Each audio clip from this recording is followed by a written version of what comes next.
పరిశుద్ధ గ్రంథం ఛానల్ వీక్షిస్తున్న ప్రతి ఒక్కరిని దేవుని పేరిట వందనాలు తెలియజేసుకుంటున్నాం. ప్రేమ, సంతోషము, సమాధానం సదా మీకు తోడేండి నడిపించునుగాక. నిన్నటి దినాన సామెతల గ్రంథం 3వ అధ్యాయం చదువుకున్నాం. ఈరోజు సామెతల గ్రంథం 4వ అధ్యాయం చదువుకున్నాం. కుమారులారా, తండ్రి ఉపదేశము వినుడి, మీరు వివేకము నొందినట్లు ఆలకించుడి. నేను మీకు సదోపదేశము చేసేదను, నా బోధను త్రోసివేయకుడి. నా తండ్రికి నేను కుమారుడిగా ఉంటిని, నా తల్లి దృష్టికి నేను సుకుమారుడనై ఏక కుమారుడనై ఉంటిని. ఆయన నాకు బోధించుచు నాతో ఇట్లా నేను, నీ హృదయము పట్టుదలతో నా మాటలను పట్టుకొననిమ్ము. నా ఆజ్ఞలను గైకొని ఎడల నీవు బ్రతుకుదువు. జ్ఞానము సంపాదించుకొనుము, బుద్ధి సంపాదించుకొనుము. నా నోటి మాటలను మరువకము, వాటి నుండి తొలగిపోకము. జ్ఞానము విడవక ఉండిన ఎడల అది నిన్ను కాపాడును, దాన్ని ప్రేమించిన ఎడల అది నిన్ను రక్షించును. జ్ఞానము సంపాదించుకొనుటయే జ్ఞానమునకు ముఖ్య అంశము. నీ సంపాదన అంతయు ఇచ్చి బుద్ధి సంపాదించుకొనుము. దాన్ని గొప్ప చేసిన ఎడల అది నిన్ను హెచ్చించును, దాన్ని కౌగిలించిన ఎడల అది నీకు ఘనతను తెచ్చును. అది నీ తలకు అందమైన మాలిక కట్టును, ప్రకాశమానమైన కిరీటమును నీకు దయచేయును. నా కుమారుడా, నీవు ఆలకించి నా మాటలు అంగీకరించిన ఎడల నీవు దీర్ఘాయుష్మంతుడు వగుదువు. జ్ఞాన మార్గమును నేను నీకు బోధించి ఉన్నాను, యథార్థ మార్గంలో నిన్ను నడిపించి ఉన్నాను. నీవు నడుచునప్పుడు నీ అడుగు ఇరుకున పడదు, నీవు పరిగెత్తునప్పుడు నీ పాదము తొట్టిల్లదు.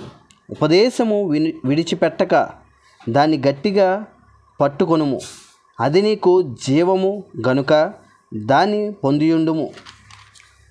భక్తిహీనుల త్రోవను చేరకము, దుష్టుల మార్గమున నడవకము. దాని యందు ప్రవేశింపక తప్పించుకొని తిరుగుము, దాని నుండి తొలగి సాగిపొమ్ము. అట్టివారు కీడు చెయ్యనిది నిద్రింపరు, ఎదుటి వారిని పడద్రోయనిది వారికి నిద్ర రాదు. కీడు చేత దొరికిన దానిని వారు భుజింతురు, బలాత్కారము చేత దొరికిన ద్రాక్షరసమును త్రాగుదురు.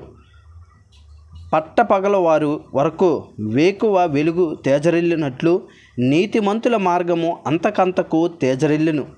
భక్తిహీనుల మార్గము గాఢాంధకారమయము, తాము దేని మీద పడినది వారికి తెలియదు. నా కుమారుడా, నా మాటల ఆలకింపుము, నా వాక్యములకు నీ చెవియొగ్గుము. నీ కనుల ఎదుట నుండి వాటిని తొలగిపోనీయకము, నీ హృదయమందు వాటిని భద్రము చేసుకొనుము. దొరికిన వారికి అవి జీవమును, వారి సర్వ శరీరమునకు ఆరోగ్యమును ఇచ్చును. నీ హృదయంలో నుండి జీవధారలు బయలుదేరును. కాబట్టి అన్నిటికంటే ముఖ్యముగా నీ హృదయమును భద్రముగా కాపాడుకొనుము.